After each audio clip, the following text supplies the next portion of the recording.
Okay, Assalamualaikum warahmatullahi taala wabarakatuh. Berikut ialah laporan status COVID semasa di negeri Sabah setakat hari ini. Hari ini terdapat 535 kes baru, 535. Dan ini bermakna jumlah kumulatif kes COVID di negeri ini ialah 9,290.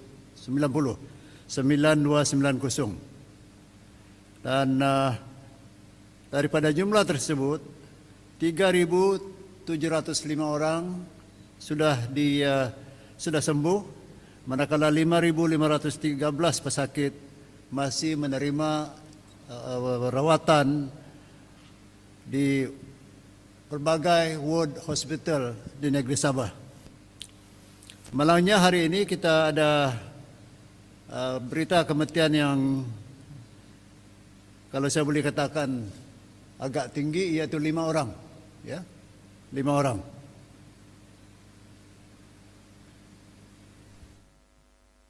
Yakni disendakkan 3, putatan 1 dan sempurna 1.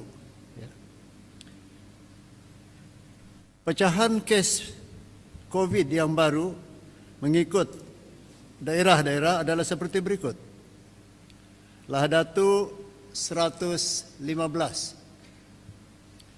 Kota Kinabalu 90, Tawau 83, Tuaran 49, Sendakan 35, Papar 31, Kudat 30, Putatan 30, Sempurna 26, Pinampang 21, dan masing-masing 4 kes di Kunak, Kuta Belud dan di Kinabatangan.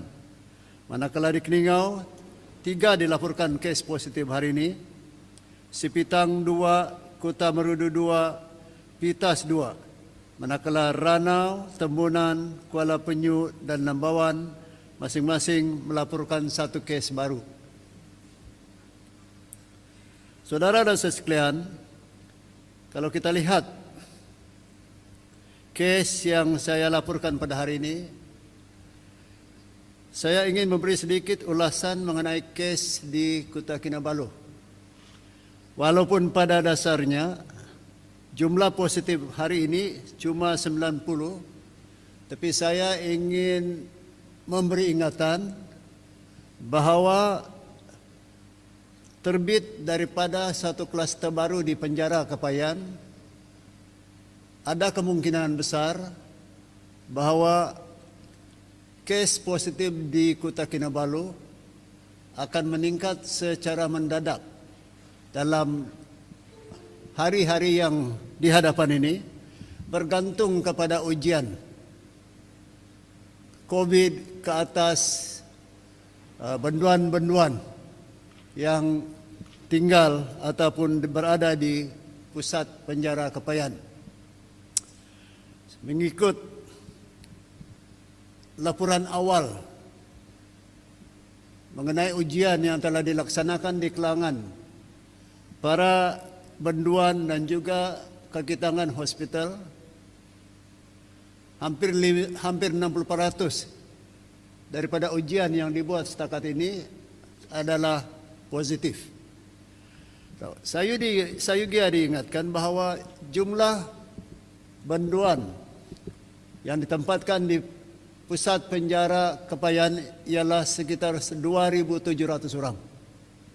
Ini bermakna selepas semua benduan ini disaring, sekiranya peratusan yang positif itu tinggi, maka dia akan dengan sendirinya mengakibatkan kes positif di Kota Kinabalu melonjak kepada satu angka yang saya pikir amat tinggi. Jadi saya buat kenyataan awal-awal ini agar kita faham, kalau dalam beberapa hari ini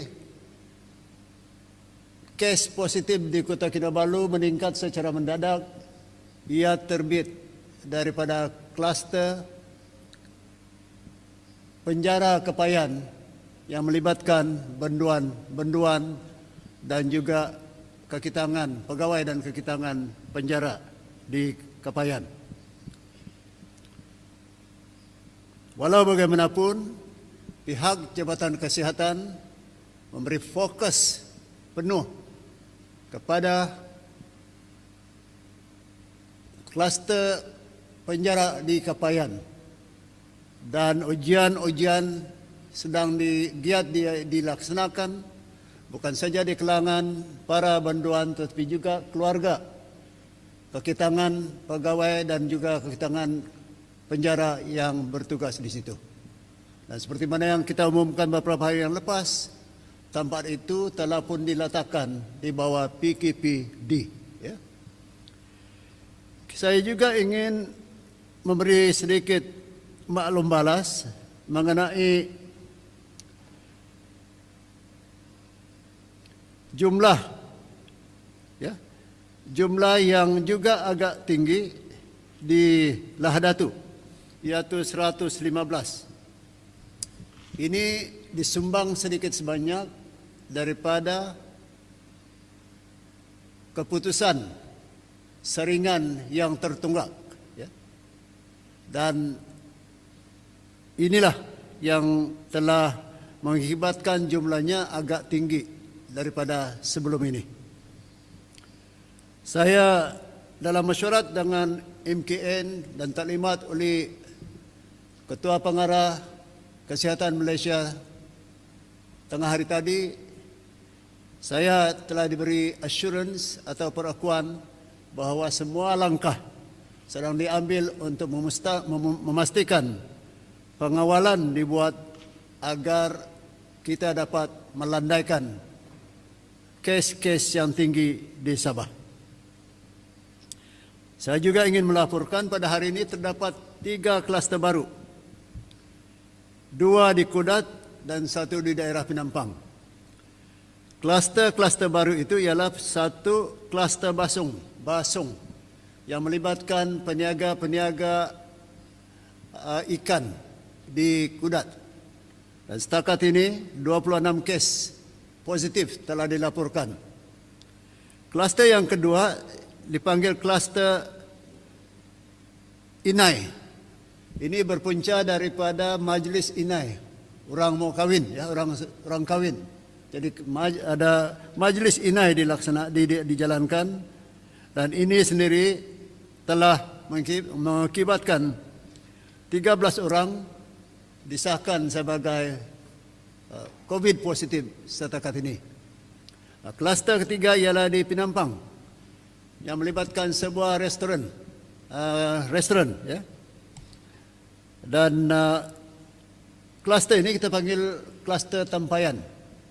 Dan setakat ini 19 pekerja di restoran itu dan juga pelanggan telah pun dikenal pasti positif, dan usaha-usaha sedang dibuat untuk contact tracing ataupun mencari mereka yang kemungkinan besar atau dibuktikan terlibat atau telah terdedah kepada mereka yang disahkan sebagai positif.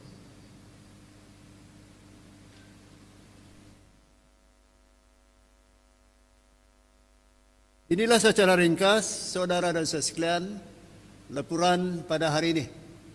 Kalau saya boleh simpulkan, kes-kes di Sabah masih dalam tahap yang tinggi.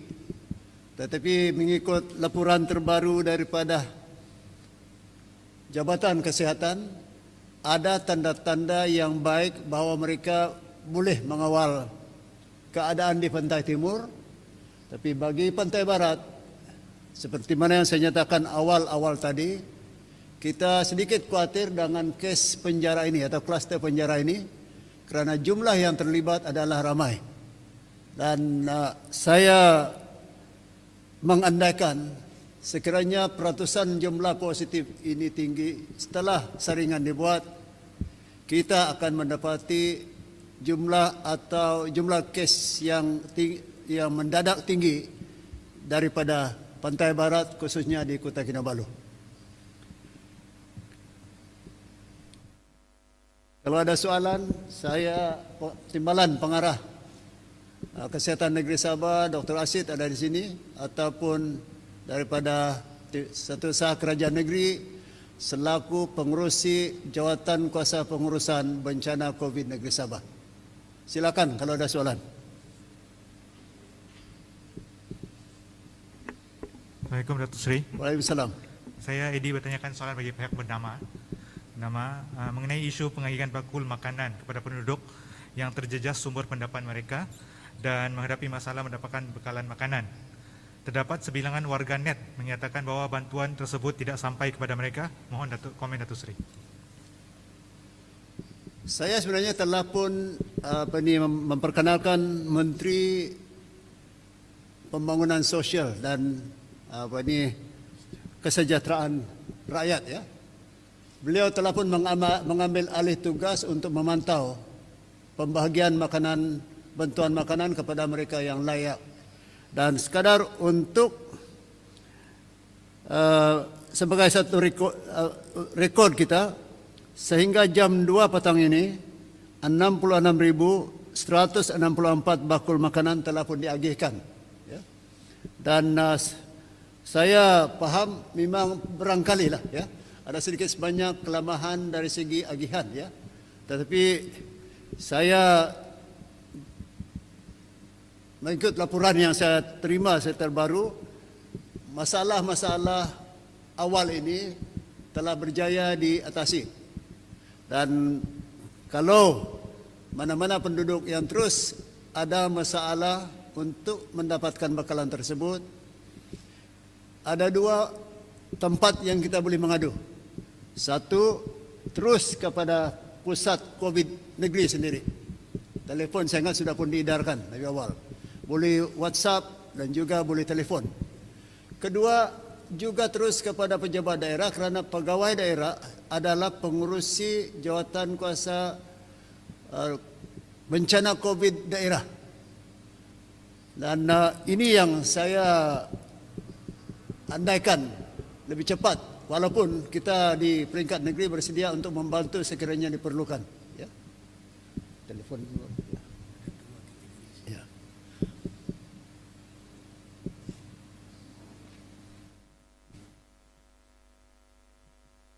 Ya, Datuk Seri, ada 2 soalan. Ya. Satu, Datuk Seri, ada hari ini yang dimainkan di media sosial berkenaan dengan ada terdapat satu, mereka menganggap bahawa ini adalah kluster yang katanya daripada pekerja cari gali. Itu kita mohon pengesahan. Kedua adalah apa? Cari gali, ya? Cari gali. Cari gali di katanya mereka ni sampai menggunakan helikopter dan telah diletakkan di pusat kuarantin yang tak diberitahu di mana. Tapi mungkin kalau ada pengesahan pelantar minyak daripada pelantar minyak, ya. Ya. Ya. Itu telah pun dilaporkan tengah hari tadi. Ada doktor mana? 20 mana? Ya. Ya. Mengikut rekod kita setakat ini, memang betul ada 28 kes positif yang terlibat. 26 masih menunggu untuk keputusan saringan, ya. So itu kluster barulah. Ya, jadi kluster belum kita namakan, tapi tindakan telah diambil. Adakah itu termasuk dalam 500 hari ini kes tu? Kalau sudah masuk, yang sudah positif masuk, sudah masuk, ya. Baik, terima kasih.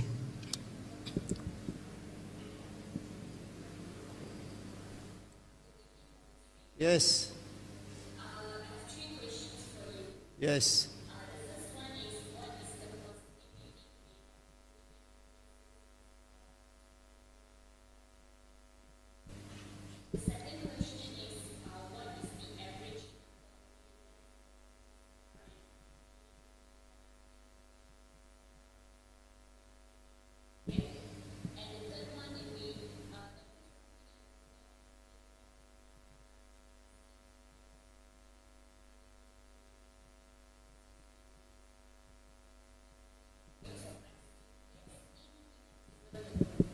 Can you introduce yourself? Who are you? Sorry, from? code blue. It involves certain sorry to say, I will refer your questions to the Department of Health. I may not be able to give you the answer right away.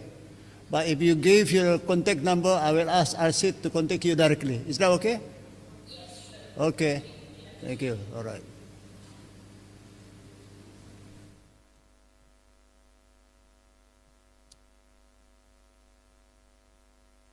Datuk Seri, good evening. Cheryl from Daily Express, Datuk Seri. Yes, Cheryl. Yeah. I have there are 5 questions that we have. The questions is in view of the new home directive announced by the government, DE have been receiving calls and inquiry from business operators who are worried about the current situation. So the first question, Datuk Seri. Business operators have been asking whether the swab test is a guarantee against COVID and for how long. And then if only for a few days. Okay, the first question, they want a guarantee until when can we... This is the question. Yeah. It's the first question, Okay. Datuk Seri. Businesses, they've been asking whether the swab test is a guarantee. Set up this first. Sorry.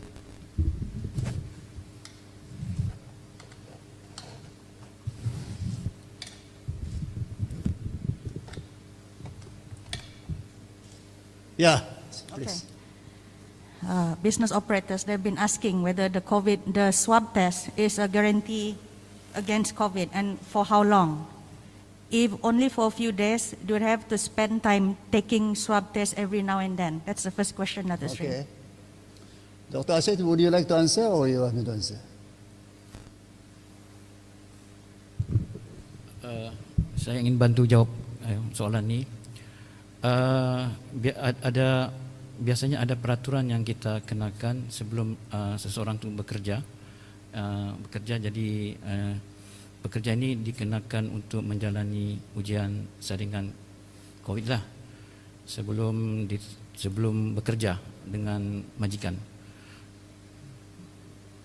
Sekiranya negatif, mereka dibenarkanlah untuk bekerja Sir, dengan I'm sorry, serikat berkenaan. can you speak up, sir? Sorry. Can you speak up? I cannot hear. Okay. Sebenarnya apa yang Dr. Asid nyatakan ialah ada prosedur tertentu untuk mengambil ujian. There is a set procedure to take up the COVID test, is it? But I think if I can understand your question, Cheryl, is what is the interval between, isn't it? Is it? What is the interval for a worker to take the test? I want to tell you that the same issue was raised during the meeting at the MKN this afternoon.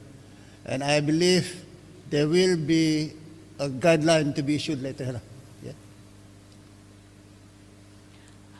The second question, Dr. Sri, how about eateries, the workers who may have COVID and they are preparing food for takeaways, for tapao like that? This is exactly the reasons why we encourage people to take up a COVID test, especially if they are in a direct contact with the public. In fact, one of our biggest challenge today is actually that some people are reluctant to take up the test. And the advice that the ministry have given out is that don't wait until the symptom get worse. If you think and if you feel that there is an early symptoms, and hopefully it shows, because there are also sometimes the symptoms do not show up, isn't it? But if there are early symptoms of COVID, please go and take your test immediately. And this applies to everyone. Now, your question is about if, isn't it? So we can only respond if there's a specific case. But as I've said, we strongly recommend that all the workers that are dealing with the public go for a swab test. Yeah? Go for a swab. Yeah. That is right. Question number 3 is also coincides with what you answered for question number 2. Is the swab test only for those with symptoms? No, actually. it can be the reasons why we encourage people who have shown some symptom or had been in contact with those who has been what I call this, certified as a positive is simply because the likelihood of you or the likelihood of the person getting it is greater if you have been in contact with the person who has been tested positive for the COVID. Yeah? But nevertheless, as I've said, it is obviously better if we take the initiative to test ourselves because some of the symptoms do not show up. Yeah? Now, the only little problem is that it is not cheap. Huh? I mean, and secondly is that for the moment, depending on what test you are going to take, RTK or PCR, PCR may take slightly, probably about 48 hours before you can get the result, while RTK is practically nearly immediately. Question number 4. Business operators have also been asking if Sabah medical frontliners, both public and private, have sufficient logistics and staff to handle the swab test for those in factories and also in the essential services and economic sectors. That was three. Whether they have sufficient. Yes, for both public and private medical frontlines, do they have enough logistics and manpower to handle this swab test? Yeah. That is again another issue that was raised in the meeting, I think this afternoon. And for the moment, while obviously our frontliners are stretched to the limit, but they can still cope up with the work. Though, as you may have read, the Ministry of Health have appealed for volunteers, and there are volunteers that are currently being processed for the purpose of volunteering the service to the Ministry of Health. Yeah. But I want to say the response from the public, the volunteers has been extremely good, and we hope their presence will be able to help the ministry in speeding up and also tackling up the issue. Yeah.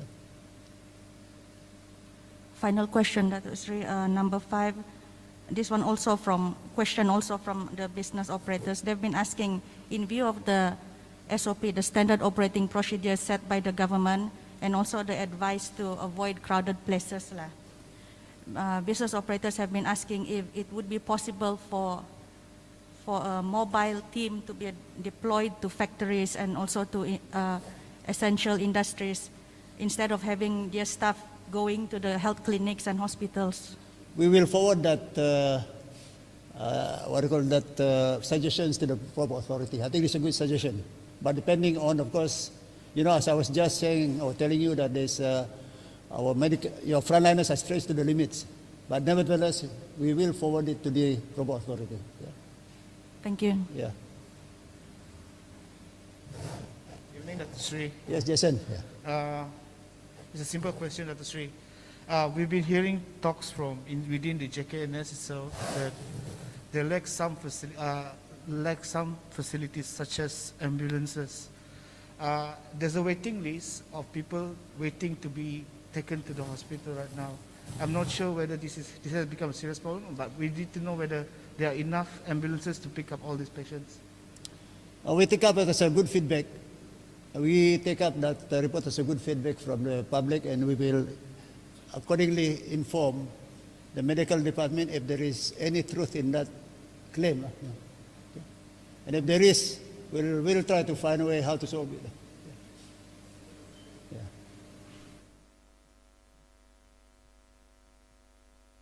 So I suppose we are fine. Okay.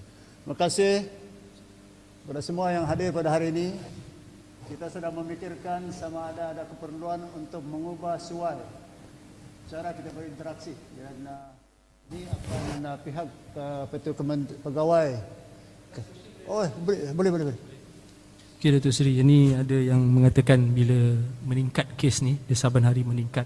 So actually apa yang kerajaan negeri nak bagi rakyat faham bahawa keadaan sekarang ni okey. Salah satu daripada cara kita untuk memberi caranya adalah untuk memberi maklumat yang tepat, ya. Saya tahu salah satu daripada puncak kegelisahan ini kerana maklumat yang kurang tepat. Karena malah salah satu daripada matlamat kita untuk mengadakan sidang ataupun interaksi dengan para pengamal media ialah supaya kita ada kesempatan untuk memaklumkan perkara-perkara atau fakta yang sebenar, fakta dan bukan kabar angin. Ya. Dan kedua, ini juga saya telah maklumkan kemarin, Jabatan Penerangan, RTM, pihak di daerah, khususnya majlis daerah akan melancarkan kempen besar-besaran, kempen penerangan bagi memastikan agar rakyat lebih paham dengan kedudukan yang kita ada, kedudukan COVID yang seada, dan khususnya untuk menjaga diri lah, ya, supaya mereka mengambil langkah-langkah untuk memastikan keberangkalian untuk dijangkit itu akan lebih kurang atau akan kurang. Cuma barangkali kalau saya boleh simpulkan dalam satu perkataan, kita memberi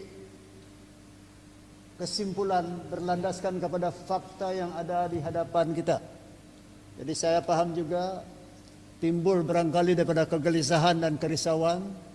Ramai yang ada juga yang membuat beberapa andaian. Tetapi percayalah, kami membuat kesimpulan ini setelah membaca dan menghadam fakta dan statistik yang dikumpul oleh Jabatan Kesihatan Negeri Sabah. Sekali lagi saya ingin menjelaskan, dia ada dua level nih. Pertamanya pagi saya bermesyuarat atau terlibat dengan mesyuarat Majlis Keselamatan Negara yang khusus untuk COVID ini. Dari situ ada kalimat daripada Ketua Pengarah Kesihatan. Tengah hari pula ada satu lagi mesyuarat pengurusan bencana COVID negeri. Dan kita akan dalam jawatan kuasa ini, laporan daripada Jabatan Kesihatan akan dinilai, akan dihadam, dan kita mengambil kesimpulan itu, dan itulah kesimpulan yang saya baca setiap hari. Arti dia, kita berpandukan kepada fakta yang ada di hadapan kita untuk mencapai atau untuk memberi kesimpulan kepada orang ramai. Kita harapkan transparansi atau keterbukaan ini akan memberi kelegaan kepada semua orang, kerana kita memberi sesuatu kesimpulan berpandukan kepada fakta dan juga statistik daripada lapangan. So, silakan. Okey, terima kasih. Datuk Masna akan berhubung dengan saudara dan saudara sekalian untuk menentukan jenis apa ini kata engagement yang paling sesuai untuk saudara-saudara. Saya tahu ada juga yang memberi maklumkan pada saya bahawa 6.45 itu terlalu lambat. Saya ingin maklumkan kita pilih 6.45 ini untuk memberi ruang kepada mereka yang beragama Islam untuk menunaikan solat maghrib. Betul, ya? Dan kedua juga ialah untuk membolehkan kita untuk mendengar taklimat yang dibuat setiap hari oleh Ketua Pengarah Kesihatan. Dan sekiranya dia dibuat sekali serentak, tumpuan kita akan terbahagi sama ada mendengar taklimat ataupun kenyataan daripada Ketua Pengarah ataupun daripada Negeri Sabah. Dan kita mau elakkan ini supaya kita ada kesempatan untuk mendengar laporan yang maksimum daripada semua pihak. Apapun, kalau kita pikirkan ada cara lain, sila boleh berhubung dengan Datuk SUT saya, Datuk Masna, dan kita boleh ubah sesuaikan engagement ini untuk memperbaiki keberkesanan laporan saya dan juga saudara sekalian. Terima kasih.